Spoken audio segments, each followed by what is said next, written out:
podcast. You guys know who I am and my boys, Christian Chicken Breast and Stank Bastard. And we are joined by our coolest, the highest honor of guest we have ever had on this show.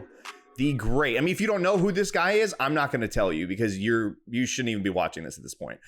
Mike Silver of NFL Network, formerly of Sports Illustrated, Yahoo Sports. This guy's so fucking cool. Welcome to the show, Mike. What is up? You guys all have cool nicknames, and then it's like a Mike Silver. Like you don't already sound like a dork. Silver Surfer. I'm older than all you guys combined, and I'm still here. So let's rock and roll. Here, bro. You didn't see my grade? Ooh, respect. Man, I got some in there too, man. We all got kids. Mike, this is a podcast that's basically Bucs centric.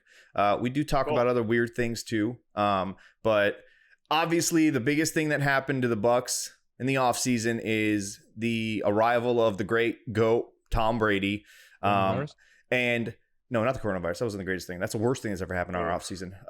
The three of us here, we argued before it happened. Two of us didn't think that Tom really fit well with Bruce and the offense and all that stuff. And then you put out an article that helped us sleep better at night, wherein you got to talk directly to Bruce. I think it was at the Combine, correct? And he explained to you before this whole Tom Brady thing even happened, how Tom and Bruce would coexist and how he would go down that road if it were to happen.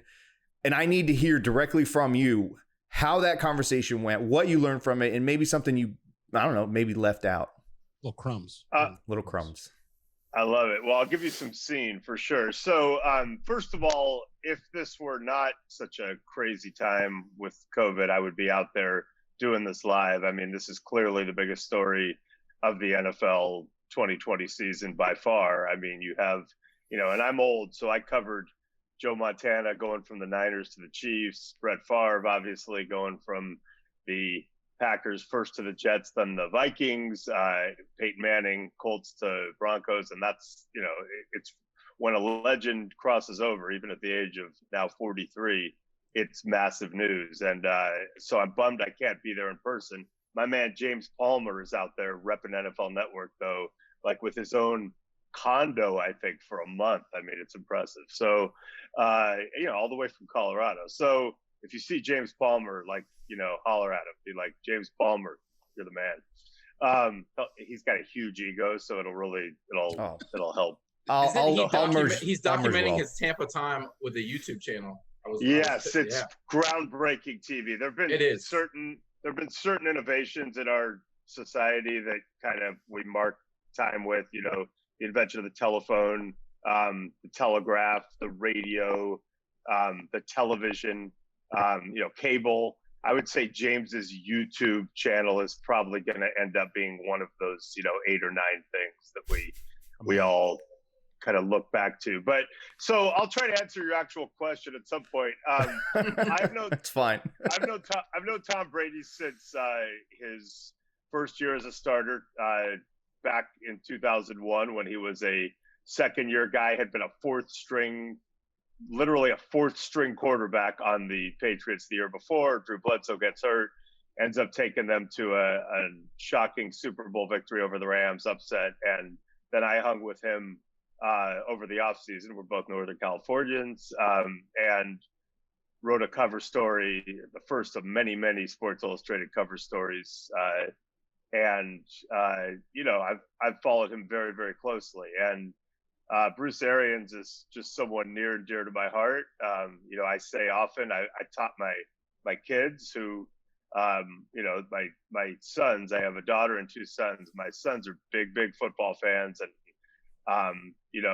they tried to understand the magic of Bruce Arians when he got the Cardinals job. And one day I said, you can't spell balls without BA. And that's, a mantra that I reinforce often. And, they started noticing it in little ways. Like, did he just blitz a Hail Mary? I'm like, damn right he blitzed a Hail Mary, no risk it, no biscuit. And so I love BA off the field, and I love the way he coaches. And it's something that I think Tom Brady and Gronk are going to absolutely adore after, being in kind of a Soviet bloc country equivalent, in terms of vibe for so long, especially Tom, 2 decades. And I just, that's why when Tom was going through this and everybody or a lot of people kept saying, I think there's no way he'd leave. I'm like, he just wants to get out. Like, it's just time. It's just a place that is a heavy, hard place to be. And Tom is heavy and hyper competitive, one of the most relentlessly competitive athletes I've ever covered. But, I think when you're imagine being in your early 40s and you're the best person in the history of your company at what you do. Let's say you're arguably the best person in the history of the industry. Sammer. And you're that guy, and you come to work every day, and you've got this boss who sometimes will ream you out in front of every single coworker like you're nobody. And I know people think that's Bill Belichick. That's his way of showing that everybody's equal, and it's a really effective coaching tool, and that's just his curmudgeonly charm. It's not charming on an interpersonal level. And I think, if you're Tom Brady, you can put up with a lot of that day in, day out in the pursuit of championships. And they've done an incredible amount of winning. But, at some point, I think you just want to have a better workplace environment. And so that's the first thing. So that's why I always believed that the Bucs was a very, very real possibility, just, because I know the workplace is going to be much different with Bruce Arians, as the central figure in that culture. And I did have a great talk with BA at the Combine. It was, I love the Combine. Just before, obviously, we started sheltering in place and all that, so we could move a little more freely, and it was a simpler time. And so BA was like, "Hey, meet me at the hotel bar where I'm staying," and BA and I may or may not have, just gotten in the spirit of the, it was early in the day, so I don't think we went right to Crown. But listen, I'm a mere apprentice when I'm sitting with BA, especially at the Combine. One year, I think I ended up with him about 4 days and nights in a row. And it was one of the, I did a book with Dennis Rodman. I mean, I've done a lot of insane things that taxed me physically in that department, but BA at the Combine is, that's not for the meek. I had to really step up. And, I had a great talk with Bruce, and he basically was, super honest and said, yeah, I'm totally into trying to get Tom Brady. You think he'd do it?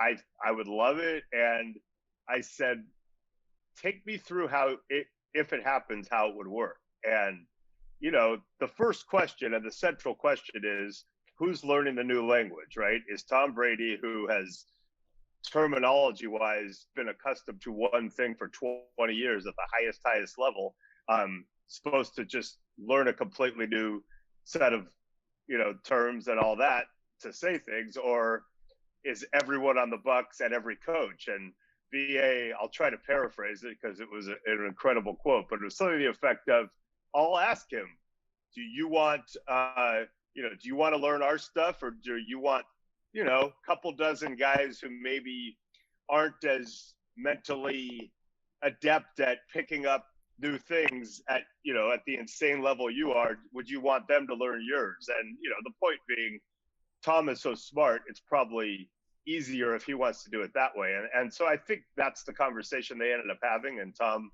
I think, rightfully decided, I'll just learn their terminology. And then a fusion begins. But the fusion would have happened much earlier and more organically were in a normal offseason. And I think that's happening in a very condensed, intense manner right now. And Bruce is super adaptable. He'll find a way to incorporate all the things Tom likes, but basically Tom is running Bruce's offense. Now, you mentioned, Mike, that, Belichick can be rough or undress and the whole, in front of everyone. Bruce Arians did a press conference this week where he said, yeah, you can get cursed out like anybody else. Or, yeah, I'm going to treat him like anybody else. Now, is that more to what Bruce is from a quarterback whisperer standpoint? Because I read his book, I'm sure you have as well, where he treats his quarterbacks the way they need to be treated. He gives them what they need. Does Tom need a little bit of that? Like you said, maybe where it doesn't weigh so much, where it's all the time, but just enough to, okay, you're going to goat the GOAT? Like, you're going to try me? And he also said this week, we'll see what he knows. We'll see how much he knows. In other words, kind of goating him a little bit, like, maybe you don't know it all, bro. You're not as comfortable as you think. Yeah, and first of all, there's a way of being reamed out. Hey, baby, you know, Bruce has an incredible awareness for someone who's so authentically him. He has a great awareness of who he's with and what they are. And so you can't compartmentalize. You're dealing with Tom Brady. He is an incredibly accomplished and invested competitive person. So you're not just going to tear him up like he's nothing, even if he's new. You might say something to him in front of other people just to show, hey, if something blatantly needs to be corrected, I'll correct it. But you do it in a respectful way. I wrote a long story for NFL.com on BA about 4 or 5 years ago. I'll send you guys the link after. But the lead is one of my favorite stories. He's in Indy back when he was the Colts OC.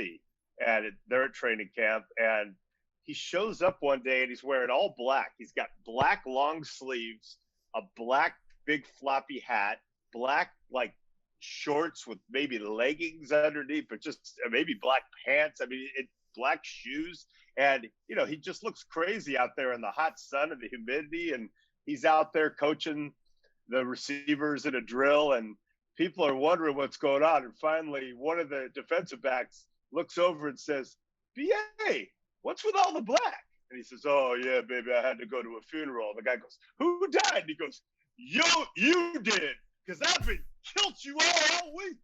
And, you know, it's one of the great – he set it up with the all black. He waited for the moment. Perfect delivery.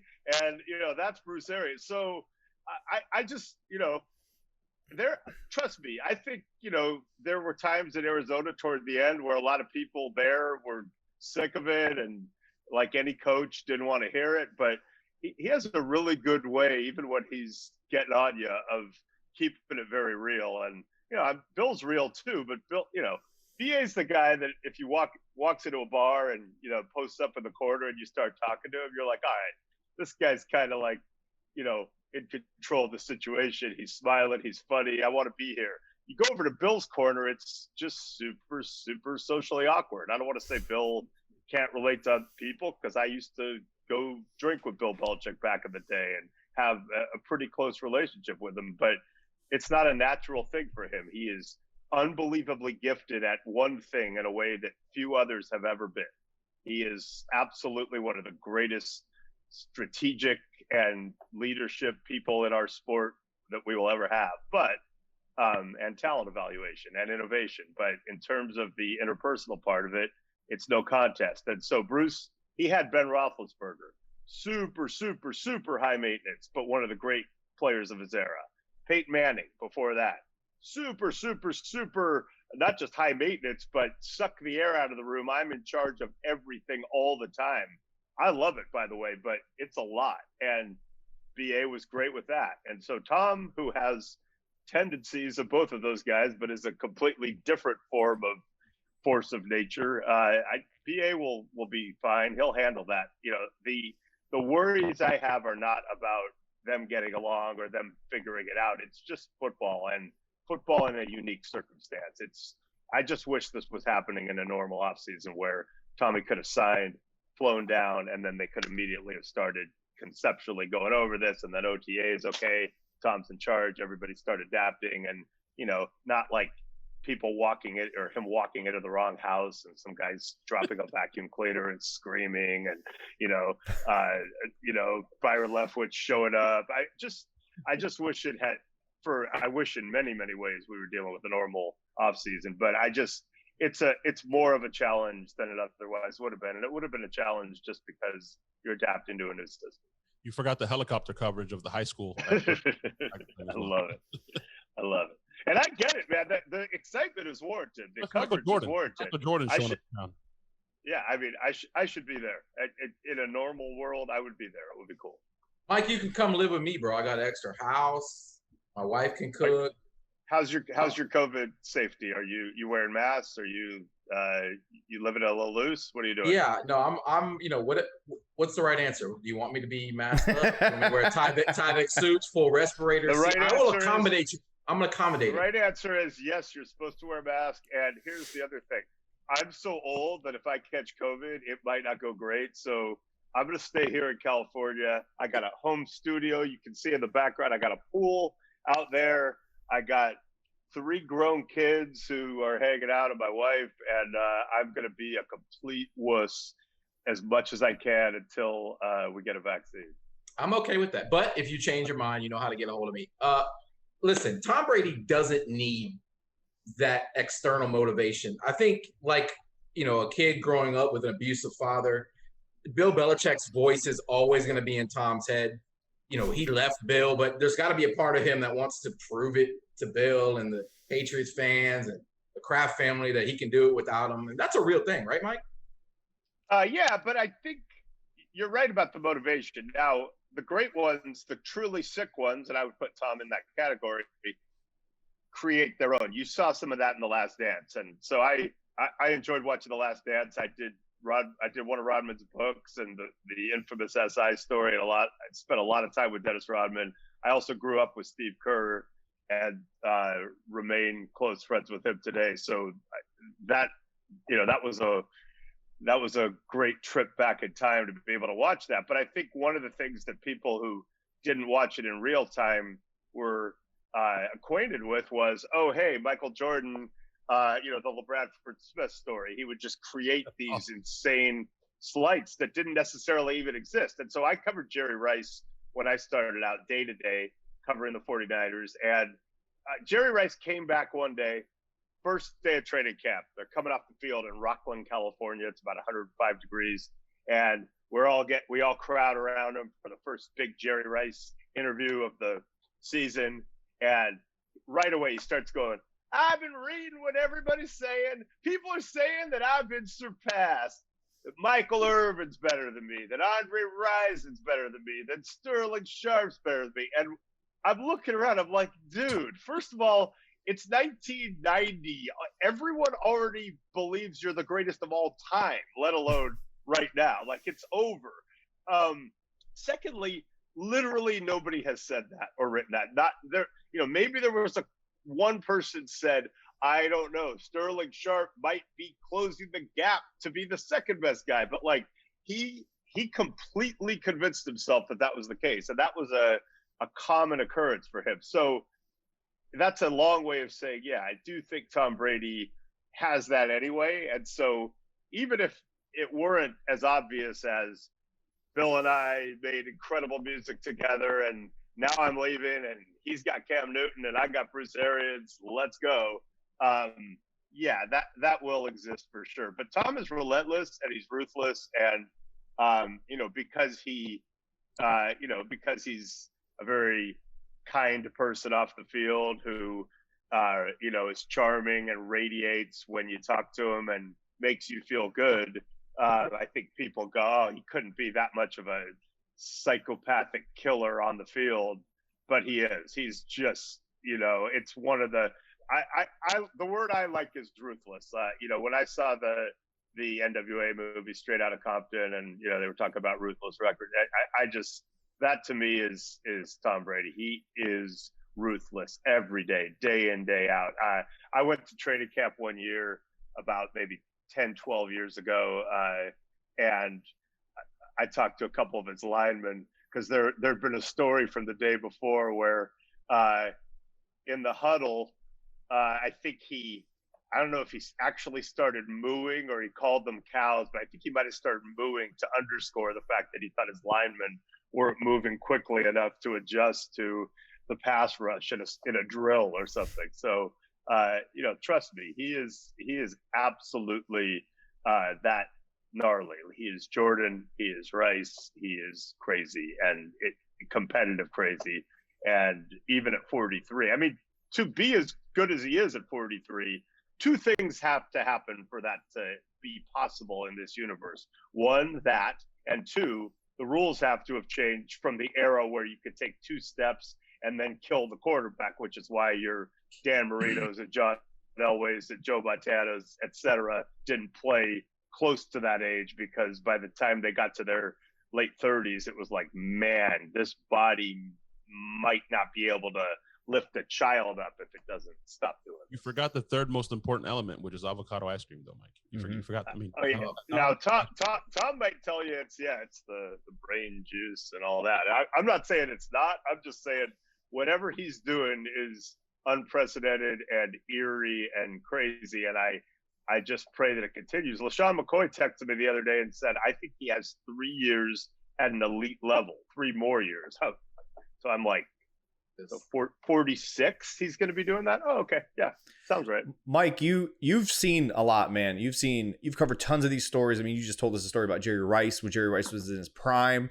Yeah. So you've seen, and you kind of touched a little bit on these, with Brett Favre, when Brett Favre went from the Packers to the Vikings and to the Jets. And then when we saw Joe Montana do it, and Joe Montana, it was a different scenario. Then we saw it happen with, who was it most recently too? Peyton Manning. And Peyton Manning was, it was more or less, okay, this guy is injured, we have to move on, and they kind of slide Andrew Luck in there. The Packers, they had a guy kind of in the wing. 4 neck surgeries. Yeah, so they had guys waiting. But Tom Brady, it's like, is there a scenario? It's not even like Michael Jordan going to the Wizards, because that was, Michael Jordan's done. That's kind of what we, everyone collectively thought, okay, it's over. How can you compare what do you compare it to? Like, what he's doing right now? Is it something we've never seen? Is it something that we have seen? And also, what is a realistic expectation for him in this first year, with all that being said? Okay, well, the only thing we can compare it to, first of all, is the true legendary quarterbacks who've done it in any form. And some have had a chance to do it, like Marino could have gone to the Steelers at the end and just decided not to. But I interviewed Joe Montana, who I know very, very well and covered day in, day out. I interviewed him on camera before the Super Bowl this year. And interestingly, when I asked him about the possibility of Brady leaving, I said, what advice would you give him? And Joe said on camera, don't. And he just said it was so hard when I went to Kansas City. So I covered the 49ers. So I'll give you the full history of legendary quarterbacks even before my lifetime, but that I have awareness of, who left and went somewhere else. Johnny Unitas did it. An incredible player, went to the Chargers. It was ugly. It looked weird. Nobody liked it. Joe Namath, late in his career, went to the Rams. It was ugly. He got beat up. It went terrible. So that was kind of, okay, well, that's what happens when the legend, when he's old, tries to leave. It just looks awful. Don't do it. So Montana was unique in that he had Steve Young, who had previously been with the Buccaneers, by the way, backing him up, and was a sublime talent. And Joe had back surgery as far back as 1986, his 8th year, that was perceived to possibly be career-ending or career-threatening. He bounced back from it. And then you had Bill Walsh, who was in 88, alternating quarterbacks, alternating halves. Montana ended up winning his 3rd Super Bowl that year, won his 4th in 89, was on the verge of going back in 1990, got knocked out of the NFC Championship game. Roger Craig fumbled late. They lost to the Giants, who went to Tampa, your fair city, and beat the Bills. And then the next 2 seasons in training camp, Joe suffered elbow injuries that turned out to be, in the first case, season-ending, the second case, all but season-ending. He came back for the second half of the last game just as a kind of a goodbye. But essentially, Steve Young came in, started winning passing titles, MVPs, and ultimately, ended up winning that Super Bowl. But they traded Joe Montana going into the 93 season, coming off the 2 seasons of the elbow injury, to the Chiefs. And they went to the AFC Championship game that first year. So not Namath, not Unitas. And it was not an optimal situation, because he had to come in and run Paul Hackett's system, a coach who had coached him in San Francisco, but I remember coming to visit him, and he said, I'm locked in. I can't really get out of certain things. I said, what do you mean? Why don't you just check off? And he said, I can't. He's running things like, if they have this tight end in, the 3rd tight end, we can only run this play. And so I know he was frustrated, and yet he's so great that team went to the AFC Championship game. The next year, the 49ers, who had loaded up after 2 consecutive NFC Championship game losses to the eventual Super Bowl champion Cowboys, the 49ers got Deion Sanders, they got Richard Dent, they loaded up. This was the year. And week 2, they played at Kansas City. Completely surreal scene, but it was in Kansas City, but still Joe Montana and the Chiefs against Steve Young and the Niners. And Montana played amazingly. Young played well. One of the most incredible things was that Derek Thomas, the late great Derek Thomas, and Neil Smith, 2 great pass rushers, almost as if they're for Joe, they were gonna kill Steve Young, just metaphorically. Steve Young literally threw up on the last series of the game on the field. He had been hit so much and stayed in and battled, but it was an incredible game. The Chiefs won. The Niners got killed the next week at home by the Eagles to drop to 1-2. Steve Young got pulled from the game by George Seifert, screamed at George Seifert in front of everyone. They were 1-2, and then they went on a run and won the Super Bowl. The Chiefs did get back to the playoffs, lost to Marino and the Dolphins, and then Joe retired. So that was way more successful. Was that the monkey one? Get the monkey off my back one? Steve Young? Yes. And then Steve Young threw 6 touchdown passes with Mike Shanahan as his offensive coordinator and got the monkey off the back. So that was the third one. Now, the most surreal thing I have ever seen in my life was Brett Favre coming back to Lambeau wearing a Vikings jersey and getting booed as he came through the tunnel. I'll try to explain to you what that was like, because I was there in the summer of Favre, the crazy summer in 07 or 08 when Favre had retired. They said Rodgers is finally going to be the starter. Favre comes back. He wants his job back. It was insanity. That's a whole other podcast, but Brett finally gets traded to the Jets. He wants to go to the Vikings. They won't trade him there. He goes to the Jets, has a really good year for the Jets, but then gets to the Vikings the next year.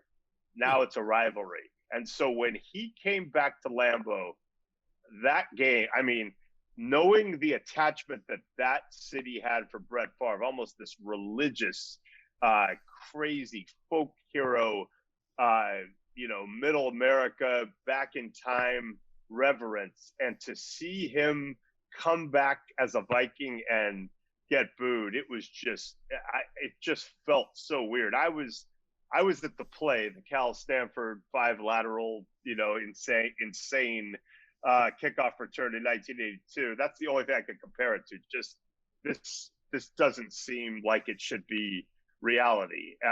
Favre played great in that game. Rodgers played really well. Vikings won, got to the NFC Championship game, lost it overtime to the Saints. So that one went well.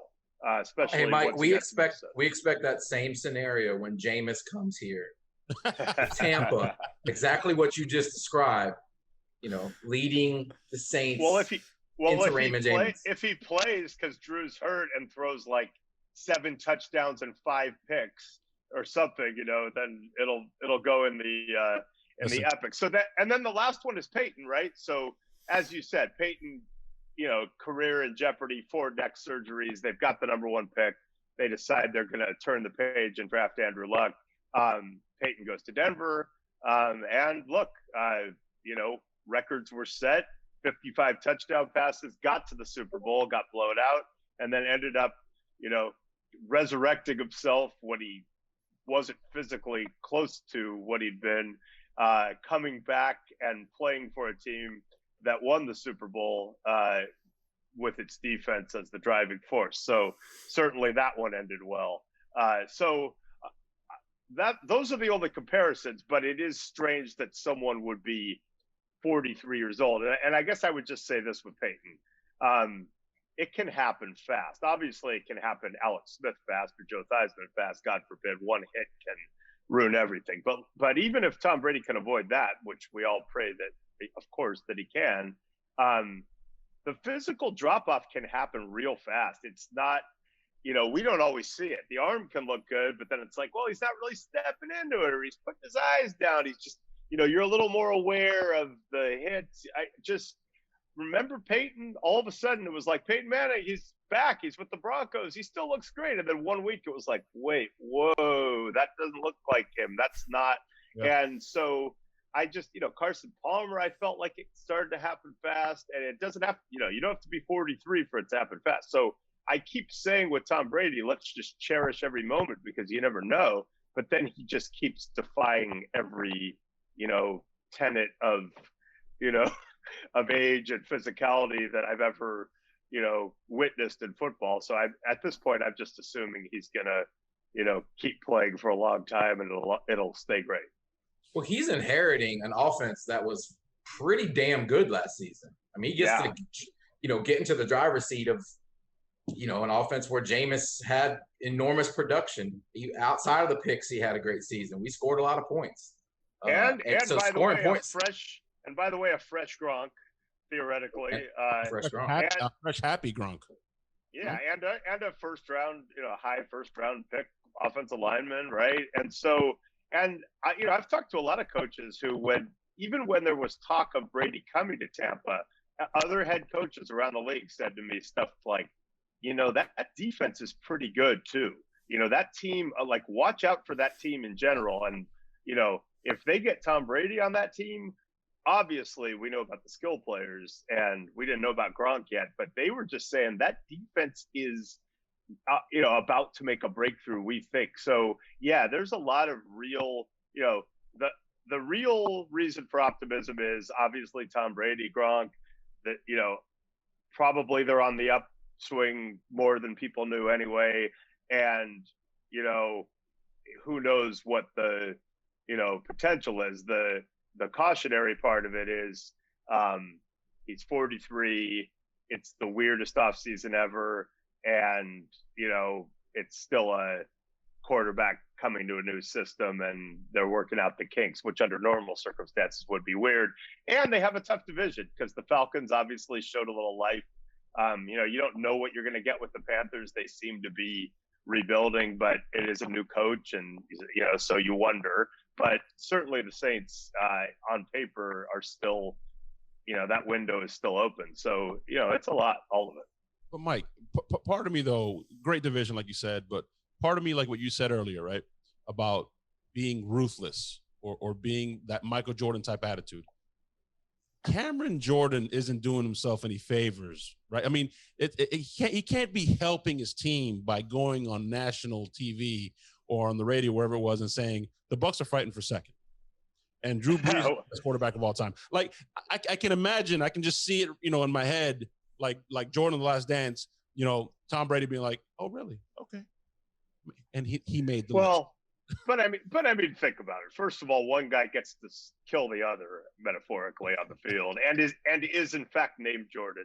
So I launched a podcast this offseason with my daughter. It's called Pass It Down. My daughter Natalie is my sidekick, and we are having such a blast doing it. And our first football guest, because we started with Steve Kerr and his daughter. We've had Uncle Luke, by the way. Barry Switzer's the most recent. We've been Uncle Luke, like Two Live Crew, Uncle Luke? I told you, man. That's my guy. Those part ones and part twos stink. I told you, you got to listen to those two episodes. I'm instantly pass it down. Instantly. Available on all major platforms. Thank you, Uncle Luke. Link it in fact, Uncle Luke does our intro every week. I mean, I really think I like it. So, oh yeah. What? Are you a Two Live Crew? Do you own any Two Live Crew albums, Mike? Do I own? I own a. Does he own? Okay. Dude, cassette. I own Nasty as I Want to Be on cassette. What are you talking about? How do you play it? Do you have a way to play it? A means to play it? No, I don't play it. I call Uncle Luke and have him sing to me on the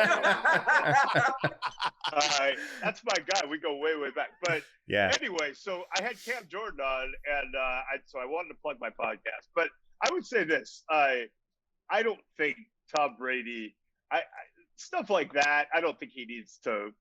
They used to say, okay, I'm going to go on a little rant here. You guys some of you might be too young to remember, but the Patriots won 3 Super Bowls in the first half of the previous decade, right? Early on, they won 3 Super Bowls in Brady's first year as a starter. And back then, you heard a lot of, the Patriots don't talk. Don't talk to the Patriots. It just riles them up. It makes them mad. There was this one, Steelers safety who popped off before a game and Brady shredded him, and everyone said, "Don't talk." You know what? You know what teams have played the Patriots best over the years? The teams that treat them like shit, like the Ravens. The Ravens always are like, really? We don't care. They don't always win, but they always come in with swag. They're like, whatever.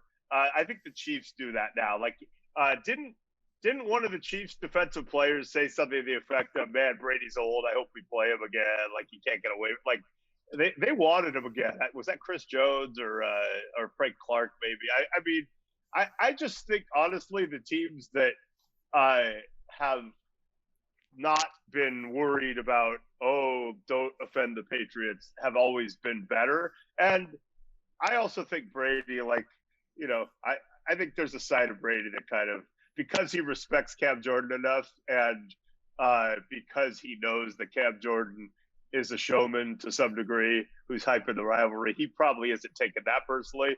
But I do know this. I'll give you a story.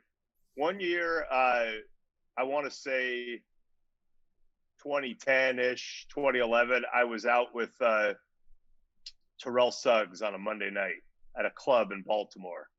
And I probably was the only white dude there, which was, you know, it was an honor. I was blessed.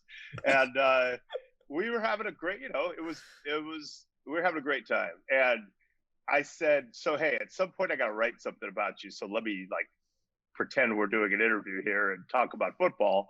And I said, so what's going on? He said, filled out my Pro Bowl ballot today. I said, oh, really? I said, who'd you put at quarterback? And he goes, Peyton Manning, Phillip Rivers, and Ryan Fitzpatrick. You know, great delivery. And I'm like, and you know, Fitzpatrick had a nice year, I think, for the Bills or something. And I was like, really? Peyton Manning, Phillip Rivers, Ryan Fitzpatrick. And he goes, yeah, you know, I grew up in the same place as Ryan Fitzpatrick in Arizona. We went to the same, you know, we went to opposing high schools. We went to some camps together. I want to show him love, giving him, you know. And so he was basically trying to poke Brady and mess with him. And I think Brady kind of took that more in the spirit of which it was intended and didn't freak out. I think Brady was more triggered when someone like a nobody or a guy he didn't think was close on his level would pop off. So if Taysom Hill starts saying this ain't a rivalry, yeah, I think Tom Brady will probably, you know, win the game by 35 points and then rub Taysom Hill's head in the turf afterwards. But I think he can take it pretty well from the Cam Jordans and the Suggses of the world. The other thing too is, I mean, I have an ego. I know a couple of people have. What? You do? Yeah. No. Listen, I'm humble. I think I'm humble. I'm the humblest person you're ever gonna meet. But anyway, just ask you. Just ask me. Exactly. What I was leading to was it must entertain a guy like Tom to know that he can still rent space in people's heads, even without having played a down for this new team. I mean, if you're bringing me up, that means I'm on the front of your. You're thinking about me. You're thinking about me, and it's for free at this point, right? I mean, I don't think. I honestly, I think he's. I think he doesn't. I think this is what Tom Brady thinks about in terms of football, other than family. I think he thinks about what can I do right now to make myself better and make my team better at any cost, right? So the truly, truly great ones who seldom turn it off, Peyton Manning among them, you know, and a lot of the people we mentioned, that's what they're doing all the time. And it's insufferable sometimes. And it's like, bro, can we just go to the beach? Like, calm down. And like, and I have a lot of that in me too. I have a high ego. I started at the Sacramento Union and the Santa Rosa Press Democrat and scrapped my way to Sports Illustrated and, you know, have managed to do okay in my career. And I feel super competitive against my perceived opposition. Just kidding. And, you know, I grind. I'm super into it, but I also, you know, have moments like yesterday where I'm at the beach with my family and I'm trying to think about waves. But I think Tom is really thinking about it as much as anybody in the game. I don't think he's thinking a lot about, oh, this guy, he's not on my level, or, oh, I saw this one quote. I think he is his own inner psycho for the most part. And he did want to get away from Bill, and he does want to show Bill and everyone, look what I can do when I'm not there. But honestly, I just believe, I don't think Tom Brady, when he went through his free agency checklist in his head, from what I've been told, he wasn't sitting there going, how can I guarantee myself a Super Bowl shot, or how can I, stick it to Bill? I think he was more of like a man in his early 40s with a family who's accomplished a lot in his field, who was trying to make a lifestyle decision and was like, oh yeah, Tampa's a great city. Bruce Arians, I think we'd have a really good partnership.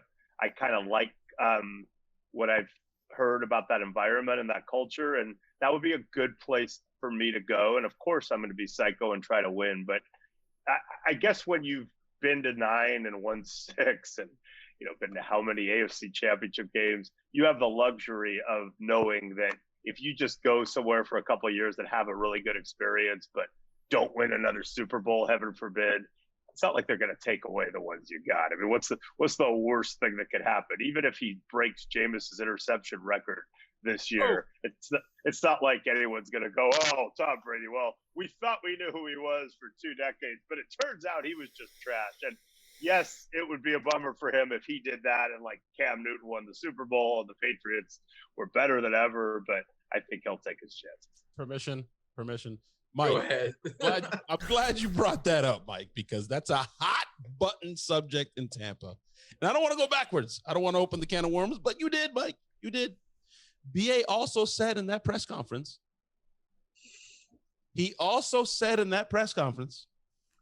I expect to have the same kind of production without the negative plays. No, negative production. He said without as much negative production, which isn't even a thing. Is that a shocking statement? The Winston guys out here went, because Winston is, he's an untouchable unicorn. That's the greatest thing since sliced bread. Well, they touched him. They touched him first of all. Second, what I want to ask you though, Mike, in that sit down at the combine, he's not going to answer he this. asked you about Brady. Can you maneuver these landmines? Did Winston come up with? Was he frustrated? Was he over it? Because I think Bruce in that last game was like, you know what? I'm fucking done with this shit. The 33 touchdowns, great, 5,000 yards, but Jesus, man, you can't keep throwing the ball to the other team. I mean, we don't have to psychoanalyze. They got rid of him. Now, yes, it was because of a unique opportunity, but I don't think we have to overthink that. Yes, it was too much, despite the productivity, despite the touchdown passes. And secondly, I mean, he's telling you the truth. He told me the truth that day. He told you guys the truth on the podium, and we all know the truth. It just take everything out of it. Yes, 30 interceptions is too much. Yes, a 30 for 30 episode that features an ending where the other team returns a pick six to get you to that milestone to win a game. Yes, that is too many interceptions. And so, listen, if Peyton Manning threw 30 interceptions at the height of his career, you'd go, okay, we got to all fix some stuff. That's too many interceptions. This is crazy. But it's an anomaly. It's Peyton Manning. But Jameis hasn't done enough where you go, okay, we can just live with that all the time. And I'm not trying to dump on Jameis. I think Jameis is one of the best 32. I'm surprised that it's shaken out that he's not starting this year. And by the way, he's not the only one. I think if you asked me to just close my eyes and say rank 1 to 32 in their current state alive, I would have Jameis and, maybe some others, in my opinion, who aren't starting. But, yes, I do think it's not crazy that Bruce Arians would think 30 interceptions is ridiculous. Too many. There's 16 games. You can't throw 2 picks a game. You're trying to win the turnover battle. That's the most, that's the stat that's most predictably going to, match up with outcome. And so if you're giving them 2 always, and let's say you fumble once in a while and lose it once in a while, let's say you're not deflating the balls, so you might actually lose some of the balls at home. Too soon. I mean, that never happened. If you go 2 interceptions a game plus some fumbles, you better, create a lot of takeaways if you're gonna be plus in that department. The thing is here in Tampa, Mike, and you probably know this stat, the Bucs have never signed a quarterback to a second contract. Jameis is the best quarterback this franchise has ever had outside of Doug Williams. Outside of Doug Williams. Well, I would say Brad Johnson, bro. He won a Super Bowl. Brad Johnson won a Super Bowl, but Brad Johnson won us the Super Bowl that was like Peyton. That was like Peyton when he won that Super Bowl with the Broncos in Denver. Yeah. Statistically, Jameis is on top. I'm trying to remember what Jameis's Super Bowl parade was. I'm wondering. It happened 1 week in his rookie season against the Philadelphia Eagles. Do you not remember that? It's still going on right now. If you go to parts of Tampa, that parade is 24/7. Oh my God! Remember that thing? Remember that thing I said? I'm trying to put this in perspective. Like, remember how hard it was when Brett Favre left Green Bay or Joe Montana left? I mean, all due respect to Jameis, like, bless him. I have nothing against him. I think he has a chance. Sean Payton's like super pumped about it. Like, he could definitely do good things. I'm just saying, like, I think people in Tampa need to like understand that we're not talking about somebody who was on that level. Here, again, like I said, name a franchise with the worst history of quarterbacks in the Buccaneers. Bears. Jim McMahon. Jim McMahon, longer history. I mean, the Bears have been, like 100-something years. And, like, there's people who are arguing Jay Cutler's the best they've had. And, by the way, arguing responsibly that Jay Cutler's the best quarterback they've ever had. You got to bring up the Browns. They have the guy with the jerseys that just have all the names. They have Otto Graham as one. And Kozar. And Kozar was a good quarterback. But since they've moved. You guys had Vinny and Dilfer. Come on, man. Yeah. Hey, Mike. Did you watch Dilfer play here at all, Mike? Did I watch Dilfer play? I watched a lot of Dilfer. In Tampa. He's also he won a Super Bowl in Tampa. He did. For the Bucs. Yeah, he Come did. on. Why would you say that? Why would you do this? Is a Bucs play? Jameis doesn't have the interception record. Vinny does. Just to be clear. But in fairness, Jameis doesn't have as good an excuse, which is Vinny thought orange and green apparently were the same color. Apparently, Vinny. But Jameis couldn't see either, Michael. He had LASIK surgery in the offseason. That's true. That's true. Okay, listen. For the record, I'm rooting for Jameis. I would like to see him. We all are. Listen, no, I'm not. But no. not in gold and in gold and black though. Not in New Orleans. And listen, that was a solid take though, Mike, because just forget the history. Just the fact that the Bears passed on Mahomes is enough for me. I mean, you took Trubisky and Watson. That alone for me is enough to jump off the skyway. They traded up. They traded up from 3 to 2 to get a guy they could have got at 3 and passed on Mahomes and Watson. Ouch. Oh, my God. Mike, I'm going to shift this conversation away from Tom for a second because I think that's all we've really talked about. But yeah, we've done a lot of Tom. But we've done a lot of Tom. Yeah, we're excited, man. Again, this is the GOAT. And I loved Tom before he came to the Bucs. I've always been like, Tom's the greatest. And then he comes to my team. That's awesome, right? But for sure. That kind of transitions into my question is, with what Tom does and what Tom likes to do on the football field, and the weapons that he's never really had before to what we have here. And Chris Godwin fits a little bit better into a guy that you see the ball coming to from Tom more than he does Mike Evans. What is a realistic? When he had Randy Moss, though. You saw a lot of that too. Yeah. But Chris Godwin basically I feel like he has a bigger route tree option than Mike does. What is a realistic expectation for what Mike Evans does in his first year with Tom? Because every year we've had Chris Godwin, he's gotten better.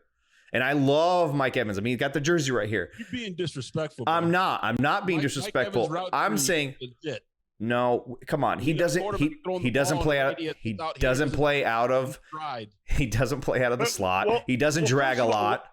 First of all, why would you put Mike Evans in the slot? why would you not put Mike Evans on the outside and go? I'm not. No, I'm not saying I wouldn't. I'm saying because of Tom being here, Tom's more likely to find the guy crossing across the middle than taking a deep shot that Jameis is going to throw up with just a 50-50. You know, Tom's not throwing 50-50 balls as often. So with that being said, how realistic is it? Like, what are the expectations for Mike Evans in an offense like this with the talent that surrounds him that seems to be more or less catered more towards Tom than Mike would? It's a totally fair question. So I'll give you the whole history of Tom. So Tom, when he won those first 3 Super Bowls in 4 years, he had Deion Branch, who was a really, really good player, but was another one of those small, slippery guys like, you know, Welker and Edelman and so many of these guys we've seen. Troy Brown, right? And they had Troy Brown. They had David Givens. They just had a lot of little slippery guys who were not physically remarkable. And Peyton Manning had Marvin Harrison and Reggie Wayne and a lot of just talent, you know, Dallas Clark and Marcus Pollard, just guys that just jumped out at you talent-wise, Anthony Gonzalez.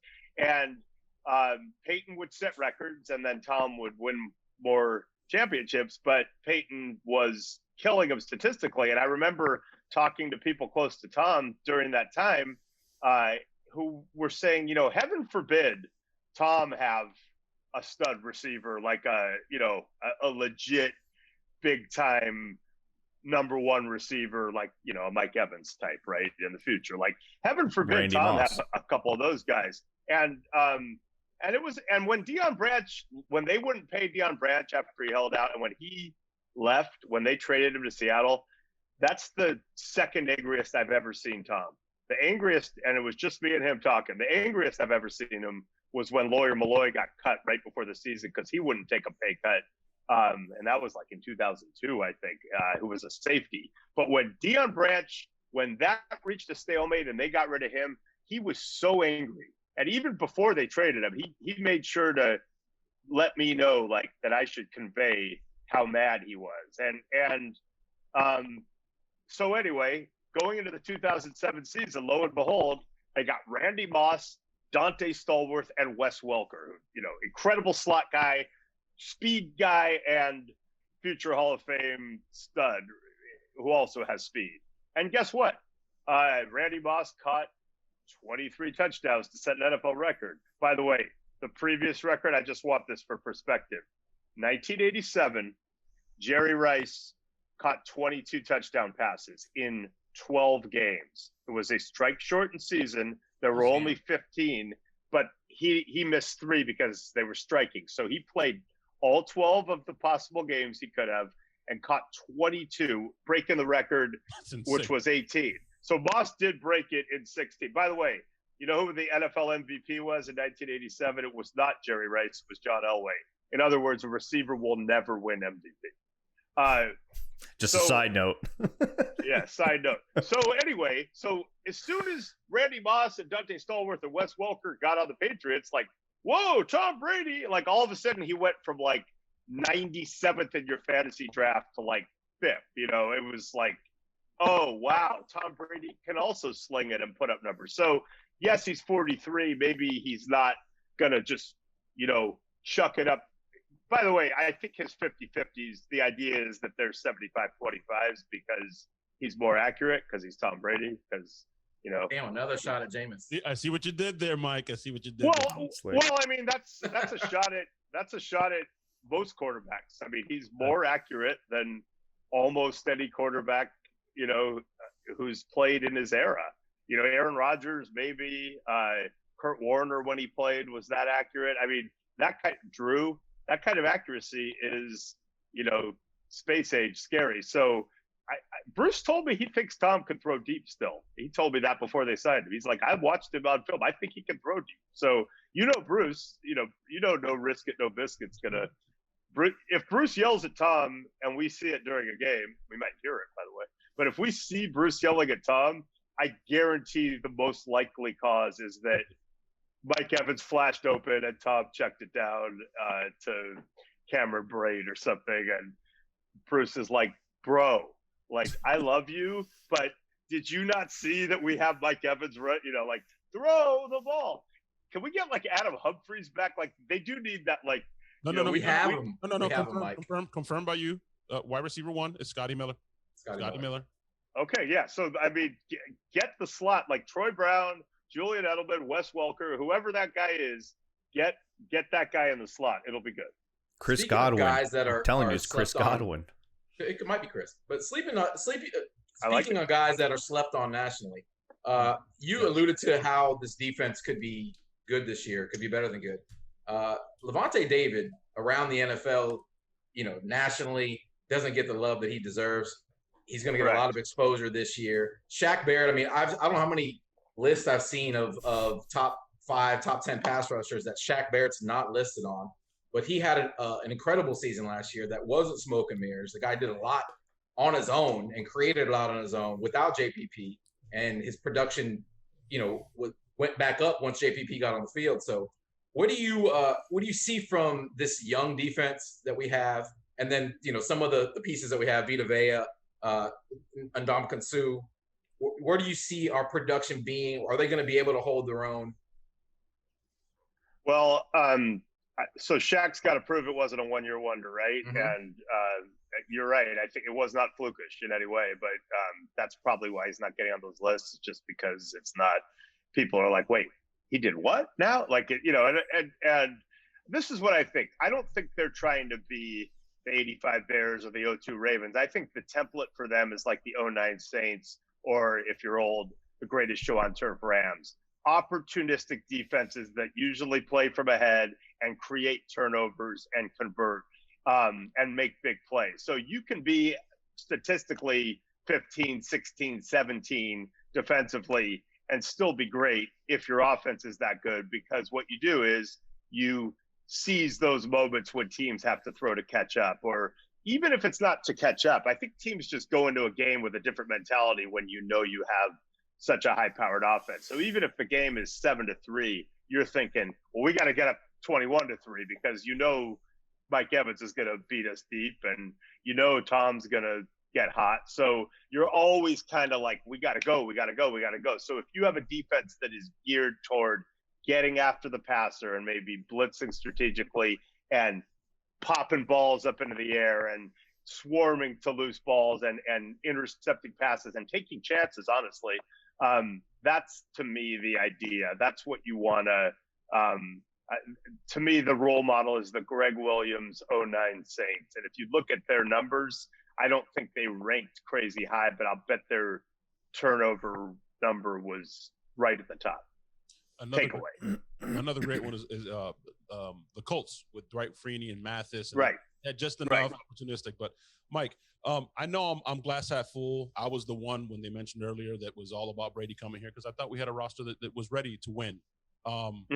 What do you think the realistic expectations are, or what do you think is realistic in reference to us winning this division? And I'm gonna say that in this little add-on. I don't think Drew's the same anymore. I know he's a first ballot Hall of Famer. I know he's great, he's phenomenal. But everything that people say about Brady nationally, about his arm being done, he can't throw it deep anymore, I think that's actually a fact with Breeze. We saw it last year. He can't push the ball downfield anymore. Everything's dink and dunk. So, again, I'm glass half full. I think we can win it. What are your thoughts on us winning the division this year? Well, I just think with Breeze, you have to put him and Brady in the same exact category and hope that it's true for one guy and not the other if you're a Bucs fan, right? Like, I just think hopefully they're both the same, in my opinion, as a guy on the outside. For you guys, hopefully our guy is the same and their guy isn't, and for Saints fans, the opposite. But, I guess this is my first note. Making any prediction is super weird right now. We don't know if the Marlins or the Cardinals is going to happen. We don't know if teams are going to have to stop and start again. We just don't know. And one coach said to me early on, and a few have said similar things. He said the team that handles this shit the best is going to win the Super Bowl. In other words, whoever can keep the players from getting infected, manage figure out how to practice and prepare while keeping people safe the best you can. And obviously we don't have full control, and coaches are control freaks and they want to believe like, I can control COVID. You cannot, but you can minimize risk and you can follow protocols and you can try to have contingency plans. And I think it's going to heavily, not just teams that don't lose players, but all of this is going to heavily skew toward established teams. So on paper, you'd rather be the Saints than the Bucs this year, just because they know what Drew is and they know the whole system, and Sean's been there forever, and there's a familiarity and they can kind of plug and play, whereas the Bucs are trying to do something new. So that would be my first trepidation about saying the Bucs can win the division. But I also know that if I were closing my eyes and it were a normal year, I could definitely talk myself into the Bucs will win the division. I think the Saints, you could argue, they had 2 years where I think they could have been the best team. We'll never know. I covered both games, the Minnesota Miracle, where that took them out. I thought they were the best team before that game. And then I was at the game against the Rams, where obviously they got screwed. And so last year they still got to that point and couldn't get there. You could certainly make a case that the Saints are now on the downside of that window. And, Atlanta, I mean, listen, people were like, man, what a great coaching job Dan Quinn did to keep them competitive. Look how they finished. I'm like, yeah, but, and I don't dislike Dan Quinn, but I'm like, don't we have to say, like, once you go 1-7 and just completely screw your whole season, like, does that also get equal weight? So I'm not as impressed by, wow, the Falcons, they finished strong. Oh, they're good. Like, maybe they are, but don't suck to the point where those games don't matter at all before you tell me how good the Falcons are. So they seem to have peaked when they were up 28-3 in the third quarter. The Saints might have peaked when, two brutal things happened to them in back-to-back years. And the Panthers definitely peaked in the 2015 NFC Championship game. So, I think if it weren't for the challenges of the unique challenges of this season, I probably would be talked into the Bucs. So I do think it's very viable. So Mike Silver says the Buccaneers are going to win the NFC South. Awesome. No, if you perfect. Awesome. If you go to a world where there's no COVID, I say that. Book it. No, I didn't hear anything after. Yes, the Bucs would win the NFC Championship. You know what? Yes, screw it. Yes, we did it. Yes, Fuck yeah. Mike, I was listening to Jake. He has a podcast, Bruce's son, and he said something similar to what you said. He's awesome. Yeah. He said something similar to what you said. He said, he's talking to his dad, and his dad said, the team that handles this shit the best is the team that's going to be on top. The team that's smartest about this is the team that's going to be left standing. And he talks particularly about our team. And although we are young, we have a lot of mature leaders on this team. Mm-hmm. I don't think you want to be the young guy that puts the season at risk, or the team at risk, or Brady at risk, or BA at risk, and then have to go face a Levante David in the locker room. Or Tom Brady. Or a Mike Evans. Well, I was going to name all those, Mike Evans. Mike Evans is about his business. That guy, he's not about flash and all this shit and these diva receivers. I don't think you want to be the guy that has to go face a Devin White or any of those guys. And again, I haven't even mentioned Brady. You go down the roster and you start looking at all these leaders on our team. You don't want to be the guy that has to look at Mike and say, hey, man, I went to a club and I put your daughters at risk. Like 100%. And by the way, the one guy who can control Gronk, arguably, is also on the Bucs, Tom Brady. I mean, because Gronk likes to have a little fun. So what we want is, if you see someone in a Bucs jersey who maybe is a little more curvy than the average player, and Seahawks. maybe maybe he's walking with a little more, just a little more like a dancer than a. We've got dancers here in Tampa, Mike. Lots of them. But and they're all looking for work. All of them. I know, right? So I just be careful if you see someone in a Bucs jersey kind of coming up into the hotel that doesn't look like a member of the Bucs, and that could be like, because we saw the Seahawks rookie try that. I was impressed. That's so stupid. Mike. You have no idea why? I have an idea why. Oh, no, I have an idea why, though, Mike. But I think the difference of the way the NFL did it, you brought up the Cardinals, you brought up the Marlins. Tom Brady is a great winner, but there is one thing that people say is undefeated, and it's not Tom Brady. Undefeated. Mike, we've thrown you nothing but Go ahead. I'll let you go. Unlike the MLB, you mentioned the Cardinals, you mentioned the Marlins, right? I think one thing that the NFL did right when they negotiated all this with the NFLPA was the penalty for it. You want to go and do a ride share, or you want to go to a bar or a strip club, you're going to lose your game check. So I think a lot of that's going to be, kind of extinguished. You're going to have your outliers. What does it take to get disciplined in baseball, by the way? Like, I'm an A's fan. Whatever you want.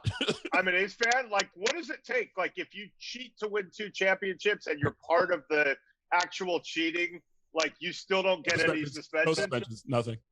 It must be nice. And they're getting on my guy for some ball inflation nonsense. They get the fuck out of here, man. That's some stupid shit, man. At least he got punished. It never happened. It was all a farce. It was a fallacy. It was one of the worst things ever happened in the Supreme Court. I'm not saying the guy was good at cheating. I'm just saying that shady dude took the bag of balls out of the control room into the little bathroom with a little needle and came out with ball. He might have been bad at it. He might have deflated them poorly. Wasn't his I like that he went shaggy on it all too. He was like, it wasn't me. It wasn't me. And he said, "What? He said, what cell phone?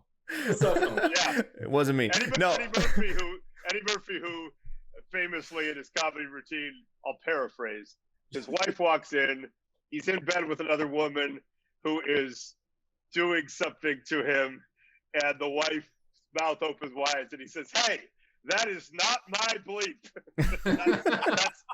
That's the level of denial. That's the commitment. Mike, we've thrown you nothing but slow lobs, man. This entire show, all right. I know, bring it on. Let's go. I'm about to throw the knuckleball. All right, Mike, you're not ready for this, Mike. You're about to get the knuckleball. I don't know much about baseball, so I'm not sure what that even really means, but people say it, so I'm gonna go with that. Yeah, fuck baseball. So listen, man. You seem like a sophisticated guy. You speak well. You write well. So I'm assuming you know how to eat things a certain way. Palate. And you have a great palate. Exactly. So this is a two-parter. This is a two-parter, all right? Lots of people like wings covered in sauce, and they still like them dry rub. But if you're given the option to choose one or the other, and that's it, which one are you going with? Are you going wet or are you going dry rub? I'll tell you, there's a lot of "that's what she said" in there. First of all, yes, thank you. That's the point. I'm not a huge wings guy, so it's a weird. Like, I'm really not. This is the one thing you need to know about me and food, and this will explain everything. I don't hate mayonnaise. I am a mayo phobe.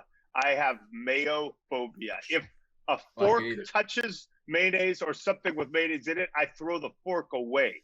I run if I see Thousand Island dressing. If you told me there was some like aioli near me, I might vomit on the screen. So if the sauce is ranch, I would rather I don't know. I just had a colonoscopy because I'm old. I'd rather have like that every single day than one bite of wings with ranch.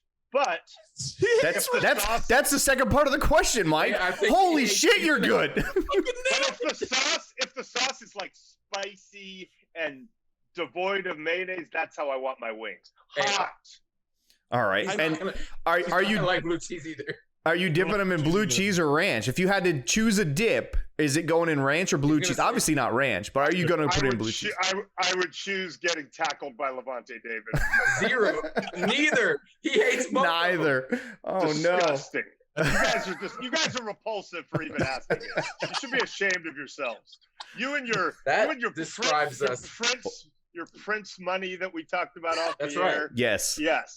You should all be ashamed of yourself. That describes us very well. Should we ask him the baby oil question, guys? We should. Go ahead, Stan. That's your alley, bro.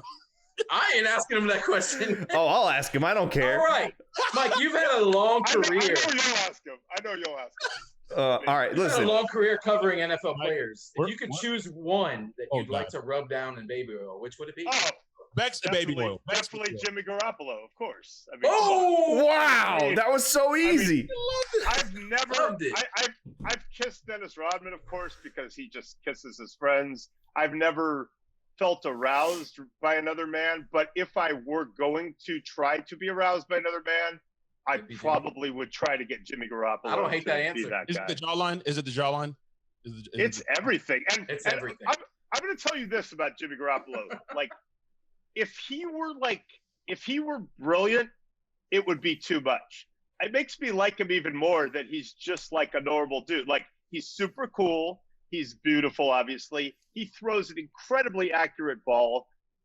If he was like processing it like Peyton Manning or Aaron Rodgers or Russell Wilson, I'd be like, dude, enough. It's too much. But the fact that he's just kind of chill back there and goes through his reads and doesn't overthink it, that makes me I love him even more for that. He was pretty hot. He was pretty hot when they turned him into a girl on that thing that went viral a couple weeks ago. I know, bro. Right? Yeah. I mean, and looking like that with good ball placement. I mean, it's really weird when Tom Brady's in your quarterback room and you got to be going like, he might not be the most handsome guy in the quarterback room. Which is the real reason he had to go. He had to go. He had to go. Although they got themselves a handsome quarterback in his place. I mean, Cam, he's not a bad looking guy. Yeah, if you like Mrs. Doubtfire. Yeah, Mrs. Doubtfire. With the little he pushes it a little bit on the fashion. A little bit. I am old, Mike. I just made a Mrs. Doubtfire reference. Yes, you did. Jimmy Garoppolo looks so good. He's so mesmerizing with his stare that he can literally call a sideline reporter baby and get away with it. Honestly, if he called me baby on TV, I think I would be like, wow, Jimmy's pretty, he likes me. By the way, at least it wasn't a Tootsie reference. That would be really like, I'm really old. I know what Tootsie is. That's how old I am. Most of the people listening to this podcast right over there. I have no idea what that was going on right now. Tootsie. No clue, man. No clue. You guys are clearly the oldest dudes on this show. I mean, you guys are older than anyone that even watches this nonsense too. Really old. I feel like he's like my nephew though. Like that's how old I am. You hear that, Sammer? Mike Silver just adopted me. You're the only other white guy on here. You're the only other white guy on here. He'd never look at me and think. I want the Prince money. I want the like. You're out. Hey, he can be your sugar daddy. I'm still your nephew. I'll take all you guys. What the hell am I then? I guess I'm just the barber. You're the. I want you too. You're a bear, dude. You're that bear. You know, dude. Bear. Garoppolo would love you, Christian. You know what? Let's make a lot of progress on COVID. Have the Super Bowl. Maybe I'll have my Super Bowl party, my annual Super Bowl party somehow. If I do, you guys are definitely coming in Tampa. Yes. And if not, you'll come the next year. It'll be good. Dude, we'll come to you. We will travel to you, Mike. If you hold it in California, we're coming to you. We're bringing a gallon of Blue Ranch with us. I ain't holding it anywhere until we get a hold of this virus. I'm listening to Dr. Anthony Fauci. When Dr. Fauci tells me is when I'm having it.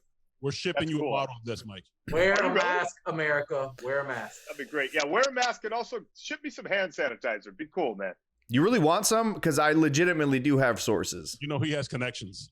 He's I'm serious. I'll tell you what. I don't want you to ship it to me, but when we're in person together, I want you to just be like, "Hey, bro." Listen, Stank. The reason I wanted him to ask you about the baby oil because he's the guy who actually applies the baby oil to a handful of Buccaneer players pre-game. I got soft hands. He's actually one of the reasons that Matt Gay, future Hall of Fame kicker, he's the reason that he actually missed a couple kicks because he actually over-lubed him up. So when you're in town, if you're able to get in here, we're going to have Stank give you that treatment. You're going to get lubed up with this Beck's baby oil. That whole sentence. That was a lot.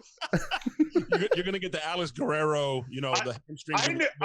When they drafted Roberto Aguayo, and listen, I love Jason Light. I go way, way back with Jason Light, but I was kind of a dick because when Aguayo got drafted, I tweeted something to the effect of, I don't know, one time when I'm a Cal guy, and Brian Anger got drafted in the 3rd round by the Jags. He's a punter, as you know, and he got drafted ahead of Russell Wilson, by the way, in the 2012 draft. And my line when Brian Anger got drafted was, if he has a way to make every punt spin in a bizarre way that guarantees a fumble on the punt return, it still wouldn't be worth a 3rd round pick. Like that's how I feel.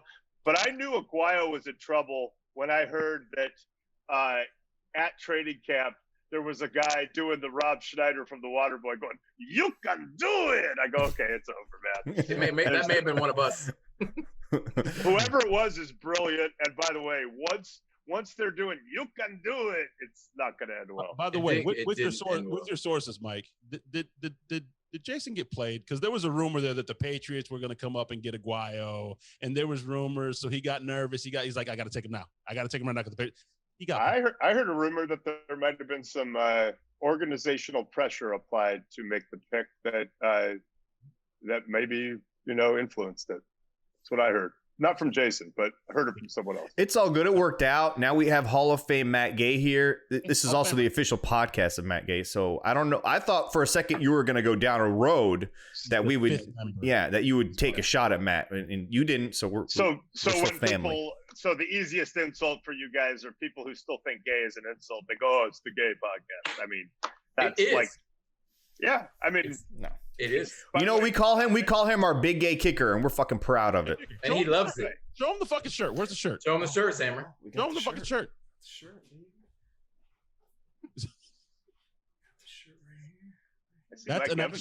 That's an actual silhouette of Matt Gay. That's hot. I love that shirt. That's an amazing shirt. Matt loves it too, and his we're gonna send you one. He got a onesie for his kid too. Can I give you a cautionary tale? Over the years, I've befriended kickers at times. Never again, dude. I'm never doing it again. My friend Doug Bryan was on the Jets late in his career, and they were in a playoff game against the Steelers, and he had 2 kicks from like 42 and 45 that would have given the Jets a win for Herm Edwards. And he missed them both. He was a super accurate kicker. He just had the worst game of his life, and he missed both kicks. And I didn't even know what to say to him. Like, I texted him and stuff, but I was like, I don't want to be friends with a kicker anymore. It's too brutal. It's like being friends with a goalie, but worse. It's just, like at least goalies go out and like get in the run of play. Kickers have one job, and if it goes bad, it's like, what do you say to the guy? It just sucks. Well, listen, that's your experience, and I respect that. But before Tom Brady was signed, we were told that Matt Gay was consulted and asked, because he's obviously the alpha of the locker room, right, are you going to be okay with us bringing Tom in? And are you guys going to figure out a way to, coincide? And he said, yes, absolutely. He made the call to Tom. He made it happen after that, basically. So that's power. We had the gay blessing. That is, man. That's our big gay kicker. We love the guy. Mike, I love following you on Twitter, bro. We love following you on Twitter. I personally love your podcast. We're so happy and so pumped that you hung out with us today, dude. I'm so humbled. It's unreal, dude. It's been awesome too. I'm sorry it took so long. It was totally fun. And I know, like, on Twitter, I decided very early on, I'm just going to try to entertain myself, and I don't get paid to do Twitter. And my mantra is kind of like, Twitter isn't real. So I just give $0 on Twitter. Right. And every time that NFL Network will have a media summit, or we'll get the big social media experts will come in and give us the talk about how to make our social media effective and work for us. Literally, they're going through the points, and I'm like, opposite. It's the exact opposite of what I do. So it's not for everyone, but I'm glad that you appreciate it, because I'm definitely trying not to be bored. Yeah, and the podcast with your daughter, it's such a cool idea. You guys execute it so well, and bringing in all these guys that you've interacted with and hung out with and done stories on, and having her kind of relive all those moments with you, and even from her perspective when she was younger, it's freaking awesome, dude. I find it very entertaining. Stank, I've told you a couple times, you have to watch. You have to listen to those 2 episodes with Uncle Luke. That's Luke on there. Once I listened to those, I was like, holy shit, this is fucking amazing. It's so good. Hey, Uncle Luke changed my life, bro. Religion changes some people's lives. At 8 years old, I had As Nasty as They Want to Be on tape, and I listened to it, and it changed my world. So basically, tell Uncle Luke. Same for me. I was just 22 or something, but yeah, exact same thing. I was like, okay, I get it now. No, 100%. Yeah. I mean, if you listen to my Uncle Luke podcast, it's 2-part episode. 2 parts. But the first part, we make him tell the Fuck Martinez story, which is one of my all-time favorite stories. So good. But the Cliff Notes version is he is the first person to have a CD ruled legally obscene by a federal judge. The DA who prosecuted him who pushed for it his last name was Navarro, and the governor of Florida at the time was Bob Martinez. So he then performs in Broward County, where the DA is trying to enforce this, gets arrested on stage, gets bailed out, and as he's getting bailed out, they take him straight to the recording studio where he records the song Fuck Martinez, which is even more obscene and directed at Martinez and Navarro and their wives. And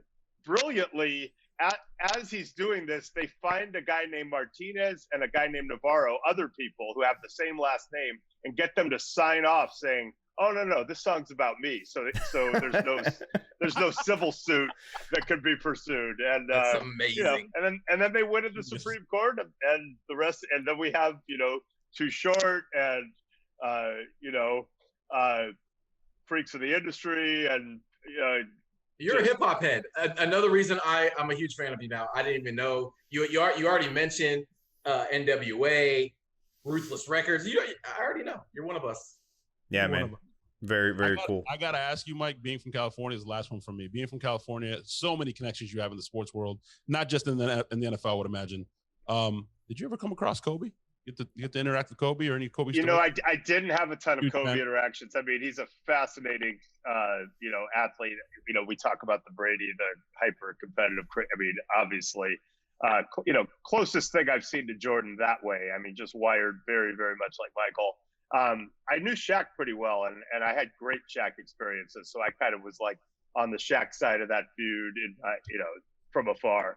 But no, I mean, what a crazy thing. I remember, connecting in Dallas on the way to the Super Bowl this year is when I found out. And Michael Irvin and I literally, we found out and got right back on a plane. And I was like, yeah, it's great to be going up in the air right now. But I mean, think about how much the world has changed. That was in January, late January of this year. And then by March, we were, dealing with the most insane thing of our lifetime and many people's lifetimes. So, Magic was kind of my, the Magic Lakers when I was in high school and college and after. That was a sight to behold. I grew up as the only Warrior fan in my school. I'd been born in Northern California, and all the kids used to give me shit about it, including Steve Kerr. So I win in the end. It just took a while for it to circle back. You got a Tim Hardaway jersey somewhere in that No, I probably had a Rick Barry jersey or a Clifford Ray or something. But yeah, I covered Timmy. Timmy used to go, "Oh yeah." The best Hardaway story is early in his career, the Warriors were coming up, kind of the Run TMC era. They were starting to come up, and Hardaway was just fearless. And they played the Bulls early in the season in Chicago, and incredible back and forth game. Jordan was on fire, and the Warriors won in overtime, like Hardaway, like stone cold, squared a guy up, crossed over, took it to the hole, and scored. And the Warriors win. And as they're walking off the court, Hardaway's going, "Oh yeah, Mike, this is my town. You in Chicago, Mike. This is my town." And Jordan kind of like what I said about Brady. Jordan kind of had to respect it on some weird level. Now they went to Oakland about 2 months later, and Jordan put up about 60, and the Bulls did win. But, I mean, I'll never forget. "Yeah, Mike, you in Chicago, Mike." So love me some Timmy. That's awesome. Yeah, man. All right, Mike, thank you so much for hanging out. Incredible stories, dude. We have to get you back if it works out. If it doesn't, it's all good. For sure. We'll do it when the Bucs are rolling. It'll be good. Oh yeah, that'll be easy. I love it. Yeah, and most importantly, also, we hope you stay safe. We hope your family stays safe, and you'll be partying with us when all this shit goes away. Can't wait. Oh, we're gonna violate once we get this stuff under control. We're gonna appreciate. I mean, I'm someone who appreciated partying. Trust me. So we're definitely gonna violate social distancing when this is all over. Once we're able to. Oh, I'm gonna be face licking. It's gonna be good. We're hosting, bro. We're doing a pool party. We're watching Buck football, and just we're not dipping in ranch. If I'm getting a little too handsy with Jimmy Garoppolo, just stop you. I'm not going to stop you. That's an opportunity of a lifetime. I'm not going to stop that. I'll be there encouraging you. I'll be the guy. I'll be like, I feel like my wife might actually just be like, yeah, whatever. Normally, I can't even be mad. Come regulate. Yeah. Your hall pass.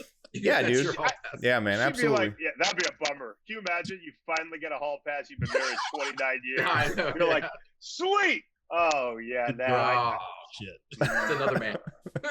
All right, I Mike. mean, it's not for everyone. For some people, that would be awesome. Yeah, for some people. I would.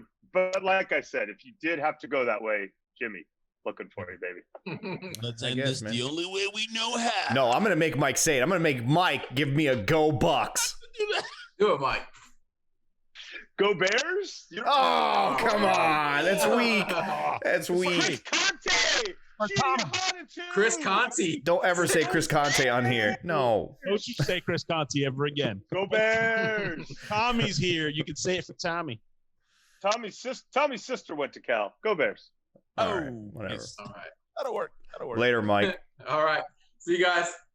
Love you guys. Oh, we love you too, Mike. Yes. Good night. This is Robin.